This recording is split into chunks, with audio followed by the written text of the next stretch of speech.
I am Queen Mika at the Mika's Grow Bag Garden Paradise.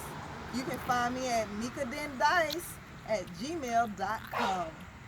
I'm going to show you some of my plants in the front yard that are flowers and things like that I got lined up. I'm not going to too much go into detail what type of plant they are.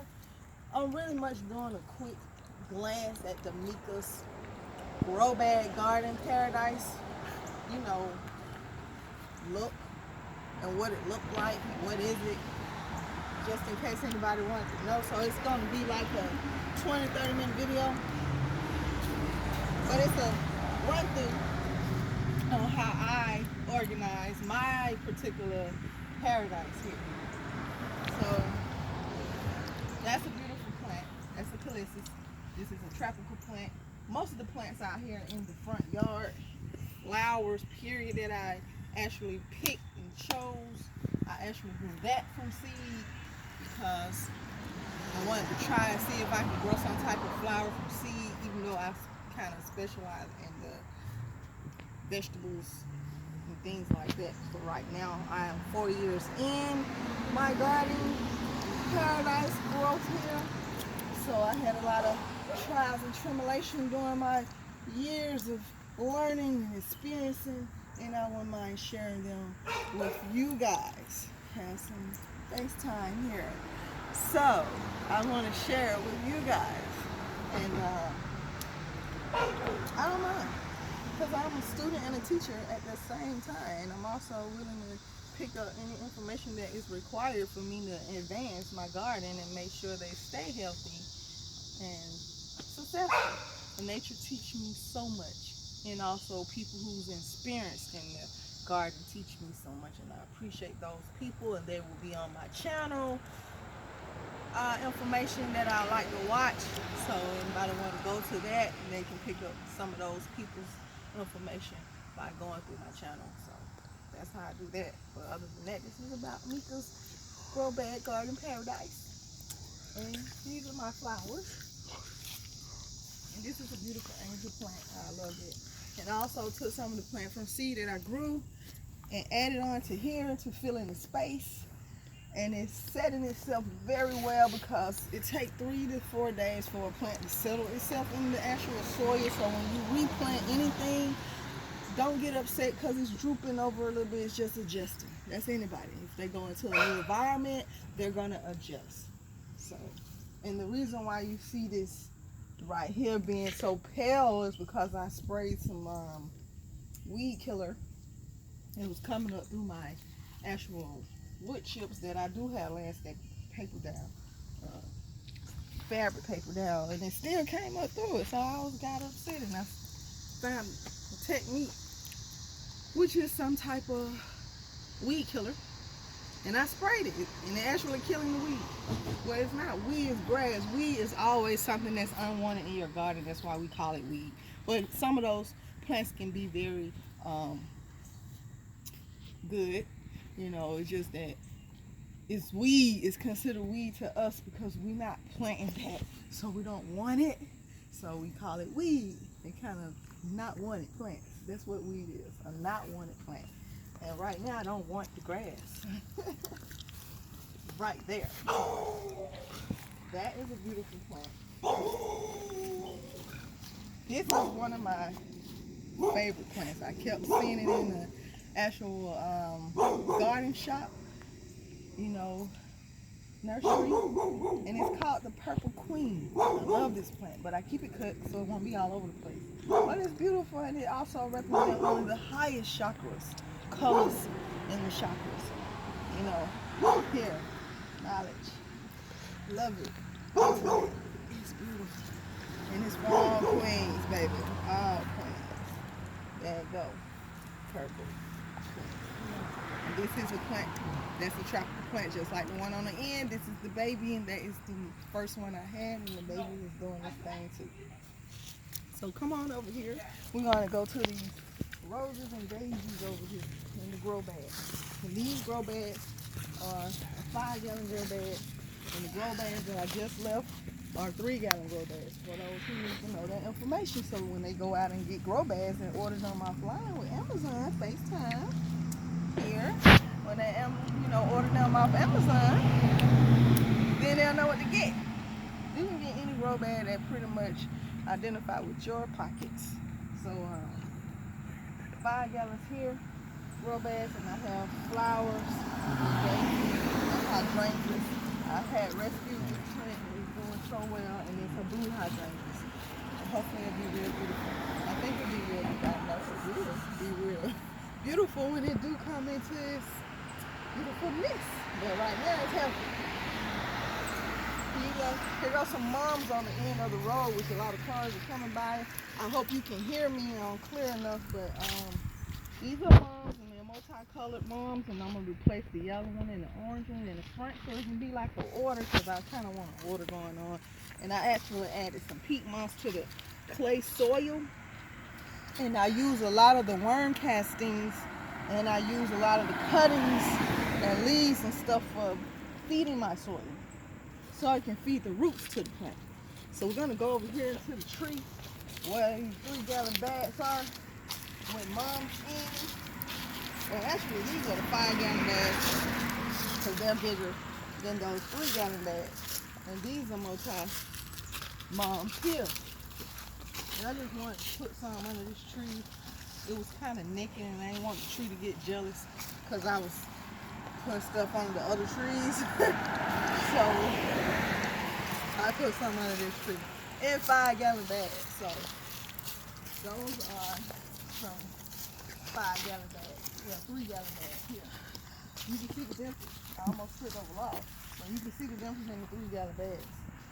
So they're a little smaller, but they consist of one plant. This is what I'm gonna be placing, but it looks like it's okay. We're doing all right. Well, I'm gonna take that other one out. It's looking like it's big. So other than that, those are my 3 gallons, and that is a 5. And we're gonna go around to the side of the house over here.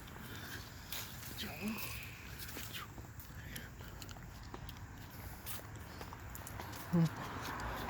Here got some lemon here that I planted from seed. I just keep it there just in case my lemon plants don't do too well, so I can replace them with some growth that's already growth. We're coming over here.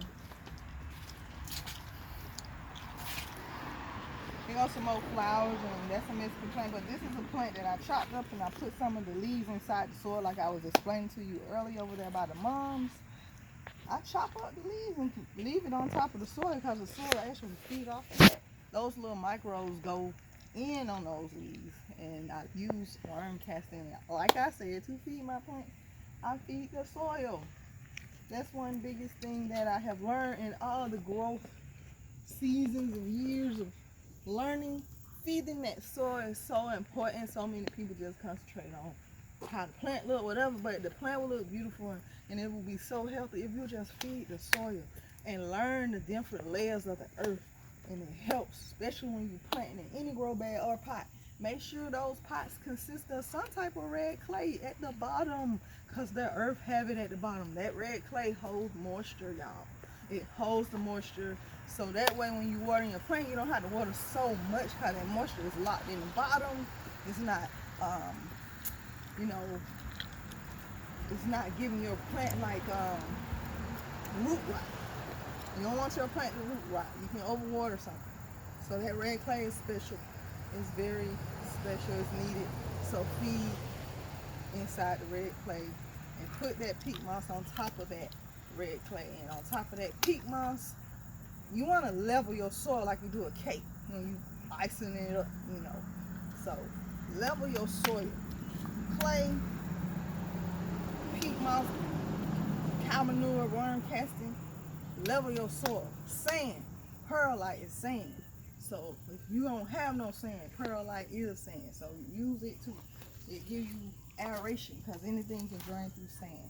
So aeration, mix that stuff up when it comes to certain stuff like root plants, potatoes, anything where it's in the ground, it needs room to move. So that sand helps that soil to move. That perlite helps that soil to move it.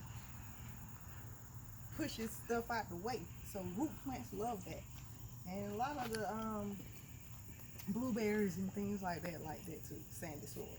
So let's go over here to the fruits, trees, and things like that. Really, this area on the side of the house is good for fruit trees in my area, which is Georgia.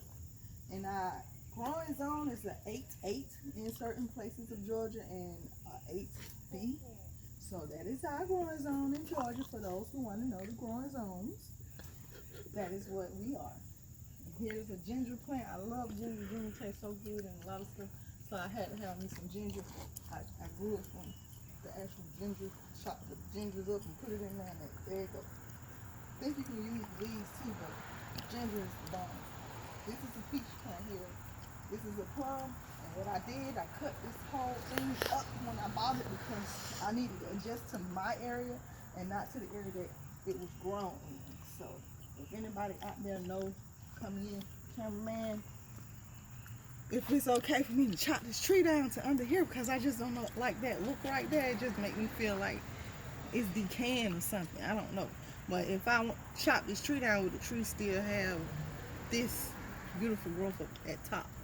So anybody know any information on that, please hit me up on my web, mekas@gmail.com. So hit me up or leave me a message under this video. This is a banana tree. I keep the leaves chopped so it can produce a lot of energy. And new leaves, there's always new leaves on this banana tree here, and it's inside a 10-gallon grow bag. These are 10-gallon potato grow bags. I like them because they're long and big and stuff. So I actually put in my own mind that I can use these for the fruit trees since I don't own this property. That's why I do grow bags. That's why my channel is Mekas Grow Bag Garden Paradise. So I love it. These are some collard greens here in this plant. I brought them outside so they can adjust themselves to the outside. And this is a blueberry. I don't know how far they're gonna go during the fall month into the winter. And these are yams. That's an orange tree that I started from seed. So that way we're gonna see how they work out, because this lemon tree here was started from seed and it's beautiful, having producing the lemons. I think it takes about 5 years for fruit to produce. So I don't think you can go out there and just grab a fruit plant and you're gonna have some production. You wanna know how long that fruit tree been living, so that way you'll know when you get your fruit. So within 5 years, maybe 7 years, you're gonna get some fruit, but it's okay. It's all about patience, and I love it. So when that time comes, when I do produce any fruit, I have tremendous fruit to give away. And the more you pick, the more it grows. And I put some banana choppings inside these bags so it can feed the soil, like I was saying earlier. Here's some more flowers here around the side of the house. They are beautiful. So I always kind of, line up my plants with color. I love color. Color represents a lot. Character and feeling, emotions. And bring character to the garden. It's okay. Ain't nothing wrong with just growing vegetables or fruits or whatever you want to do, but you want to bring some character to the garden. Everybody help each other. When they coexist together, and that's what we as people should do. So, here's my herbs. I have pretty much not every herb in the world, but I got the most herbs that are used out here. Parsley, thyme, lemon balm, basil, oregano, sage, peppermint, marijuana, cilantro, pineapple sage, and I have a blueberry vein, strongyne, Thai sage, that's Thai basil, my bad. But I pretty much have everything. And here goes some growth of my sage coming in, because I didn't think they was going to come up and say like it wasn't doing good, but I guess so. The rain, we had an actual storm, a tornado storm, and I really came out here to see the damage too. So I didn't want to just do a video on all the beautifulness. I want to do a video on either the mess ups and the bad, so people can see that it's not always pretty in the garden. But when my garden be at its most beautiful state, you'll see it at the beginnings and at the beautiful. So this is the beginnings, because fall just pretty much started. So I wanted to show all the beginning parts too, before it got like that. And these are babies. Most of everything is babies. This is cilantro. This is broccoli. One always succeeds the other. That's even in life with kids. Everybody not always the same. They grow on their own pace. And you can see here, plants even grow on their own pace. Some are even lifted themselves up out the ground from the storm. And the other leaves decayed itself. They didn't make it. And the rest of them that were strong, they still holding on strong. And we also do the same. Here's some strawberry plants. They're actually year-round. And I have a bed here, a bed there, a bed there, and I actually use some landscaping fabric to make this look in the order that I like outside. Here's my compost area over here. This is where we put all our food scrappings, our vegetables, our fruits, no meats, eggshells, grass clippings, old plants that I don't want. I feed the soil and I come over here and I grab some with my shovel over there and I put it in the bag. So every grow bag out here has some of this compost with this red clay at the bottom to help my plant roots. So we are doing what we need to do to, recycle this earth back into itself. So the grow bags help that because they give it aeration. And all of the bags in the back here are 7-gallon grow bags, people. And I got these lined up. This is going to be turnips on the end, carrots in the middle. That's my order for each end here. And in this middle section, these are red mustard greens, these are cabbages, these are collards. And they look like they're doing good after the storm. They seem like they survived very well, and they babies. And like I said, everybody had their own growth pace, and I respect that. And we're gonna keep that respect level going. We're gonna help each other. They're gonna feed me, and I'm gonna feed them. That's how we do it. And over here, these are my root plants. All the plants that grow inside the soil. These are root plants. Now this particular plant came from one of the summer crops. This is a cucumber. It's still producing, and this is called long cucumber. So I let it stay in here, but I'm actually gonna put some radishes around the area that's open so I won't be wasting time on space. And then when that cucumber ready, pull this out, feed it to the compost. That's what I'm gonna do. And these here look like a worm got in there and it was trying to dig itself in the ground. Worms are good, y'all. Worms are good. Worms are good because they feed on the nutrients that you put in the soil and break it down and turn it into some food for your roots. That's why worms are good. So even if you decide to not have a compost, you can actually put food scrappings inside your soil and have the worms to break it down for your plant. It just takes time to do that, so don't think it's just going to be automatic available to your plant right then. So that's if you want to do that. But other than that, worm casting and chop up your leaves and feed the soil. But I just stress feeding the soil so much because if you want to have healthy plants, you gotta feed the soil. Now let me go over here to these onions to give you a little knowledge on it. Right now, like I said, these are 7-gallon grow bags, and I was trying to see how many onions I can grow in a 7-gallon grow bag, and it looked like 1, 2, 3, 4, 5, 6 in the circle and 1 in the middle, which is 7. 7 is a good number because all the numbers go from 0 to 9. So 7 is like a middle, levelness. So each one of these blades indicate the circle of an onion. So if you want an onion that's small, then you want to pull it up when it's like 4 or 5.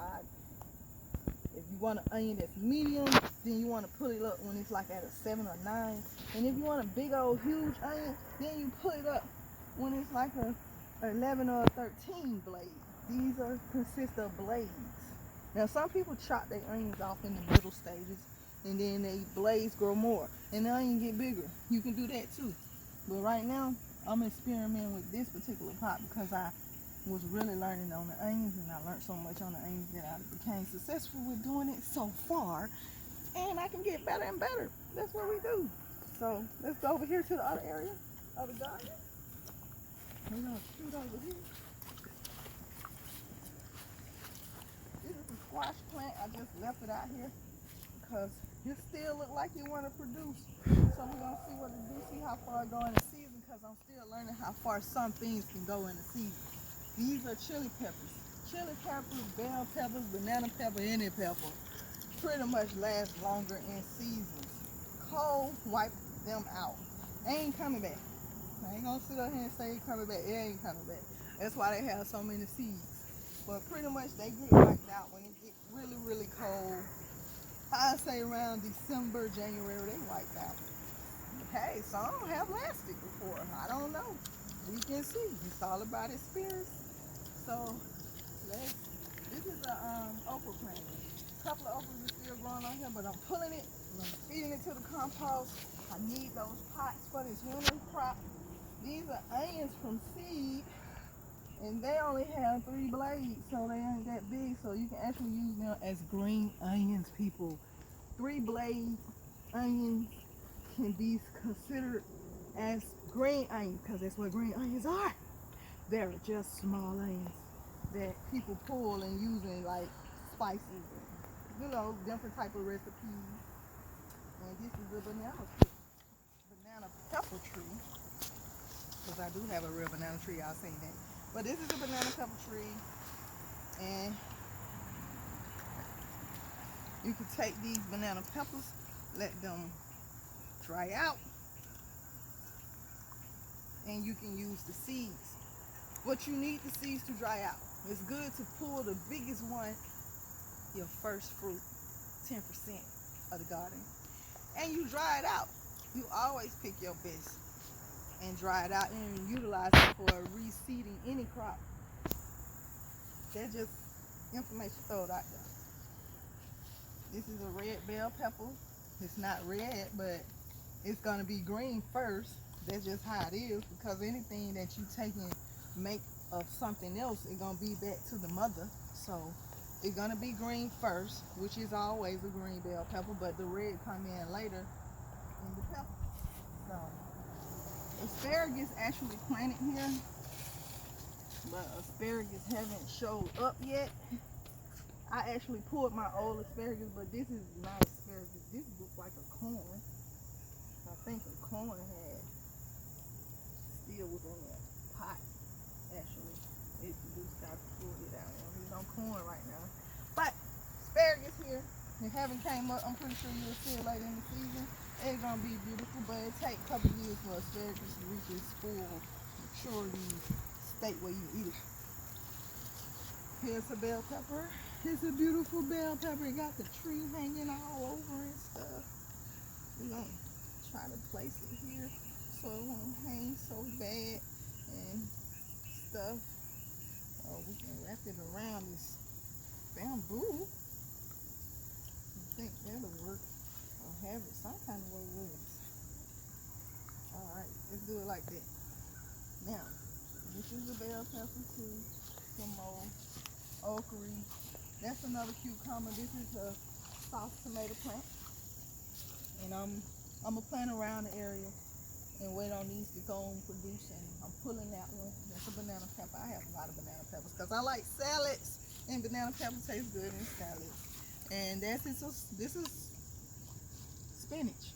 And look what the storm did to the spinach. I mean, look at that spinach. Spinach, they pretty much are strong plants. I think it can bring itself back. I'm gonna put a couple more spinaches around here. About 5 spinaches are good in this particular 7-gallon pot. You know, and the rest of these pots will be filled with some nice nutrients of green leaf, because this is the green leaf season. Fall is the green leaf season. It's good for sweet peas also. Look at these sweet peas I got here. And planting sweet peas, carrots, and any root plant is good for the ground. But these particular plants are like peas and stuff, and they're sweet and they're good in salad, they do better when you plant it directly. They look so much healthier when you plant it directly because you're not aggravating the root, you know? Look at this cabbage. This is an example of when I say the bugs. We won't have to do so much of a pest control if we can control the healthiness of our plants. Sometimes we can't because we can't even control the healthiness of ourselves. That's just nature. These two plants were put out here at the same exact time. This plant got attacked by bugs, but it's also still standing within the storm that we had. This plant still standing too. It didn't really get attacked, but this leaf is dead, and the rest of them are healthy. And this is cabbage, and it's just one inside because they was experiments to see will the cabbage go to its full state and being in a 7-gallon grow bed by itself. That's why I had these two by themselves. But this one is now not so healthy. It needs a little work when this one doing fine. We can't get mad at this one because it got chewed up because this one looks so good. But if you are that type of person who gets so emotional, then you want to get some more seeds and have some more inside ready to be planted. That way you can replace your plant that got chewed up with a healthier one. But make sure the soil is healthy because maybe I need to put some more nutrients in the soil. That can be an issue. It can be me. It can be just that plant, just not a good plant. And I'm forcing it to be. Let's not just do that either. So, the garden can be a task. I ain't gonna say everything is easy. It's not. It's a lot of work with anything that we do, but don't stop doing it. You know, just do it. It's only two things in life. You do it or you don't do it. You like it or you don't like it. You love it or you don't love it. But this is the Mekas Grow Garden Paradise. Mekas Grow Bad Garden Paradise. I gotta get my own name straight. But this is my first video. Anybody want to look at it, get some ideas, have learned something, leave me some messages on what I could have done better, maybe. I'm good with criticism, but that's what makes me better. But I'm willing to learn from you, and I want you to learn from me, because I'm a student and a teacher, and I like learning from other people. It's just the bomb. Because nature teach me every day, and it teach us every day if we're willing to learn. So I'm willing to learn. I didn't want to give up. Of course, I had moments where I was like, oh, I don't think I can do this. This is a lot of work. Everybody else stuff look better than mine, you know, kind of thing. But they put a lot of work in their garden, and some people don't grow stuff from seed. They go and buy stuff and place it in bags and pots, and it's already pretty. So can't take somebody else pretty. So that's the same as writing. I'm just throwing information out there because sometimes things come to mind and it remind me of something else, so I say it. I don't want to know people, so that's what I do.